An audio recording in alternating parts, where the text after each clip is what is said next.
वैज्ञानिकों को बर्फ में जमी एक महिला की लाश मिली जो करीब 10,000 साल पुरानी थी।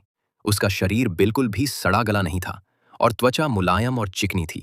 जब टॉर्च से उसकी आंखों में रोशनी डाली गई तो पुतलियां प्रतिक्रिया करने लगी, एक संकेत कि वो अब भी जीवित है।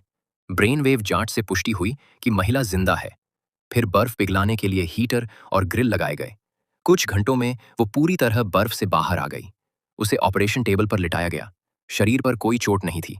जल्द ही शरीर की गर्मी, नाड़ी और ब्लड प्रेशर सामान्य हो गए और उसने आंखें खोल दी। वो नया माहौल देखकर कांपने लगी। इंजेक्शन देकर उसे शांत किया गया। फिर वो भाषा न समझ पाने के कारण बात नहीं कर सकी। हाथ की पट्टी हटाने पर पता चला कि जहां से सैंपल लिया गया था वो घाव पूरी तरह भर चुका था। जांच से पता चला उसके जीन इंसानों से अलग है और उसकी कोशिकाएं 10 गुना तेजी से विभाजित होती हैं। इसी दौरान एक वैज्ञानिक ठंड से बेसुध होकर गिर पड़ा। महिला ने उसका इलाज किया। वो तुरंत ठीक हो गया। फ्रॉस्टबाइट भी गायब हो गया। अब वैज्ञानिकों को शक हुआ कि वो धरती की नहीं, किसी अन्य ग्रह की प्राणी है। फिर कई वैज्ञानिक एक प्राचीन वायरस से संक्रमित हो गए जो शायद उसी महिला से फैला था। अविनाश ने उससे मदद मांगी। महिला ने उन सभी को ठीक कर दिया, लेकिन वो कमजोर हो गई। जांच में पाया गया उसके सफेद रक्त कोशिकाएं घट रही थीं।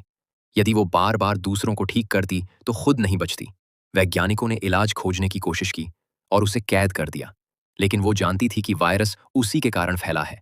इसलिए उसने रक्षक को बेहोश कर संक्रमितों की मदद कर दी। सभी ठीक हो गए, पर वो बेहोश होकर गिर पड़ी।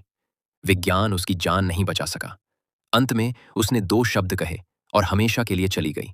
अगर वो बच भी जाती तो इंसानों की जांच की वस्तु बनकर रह जाती।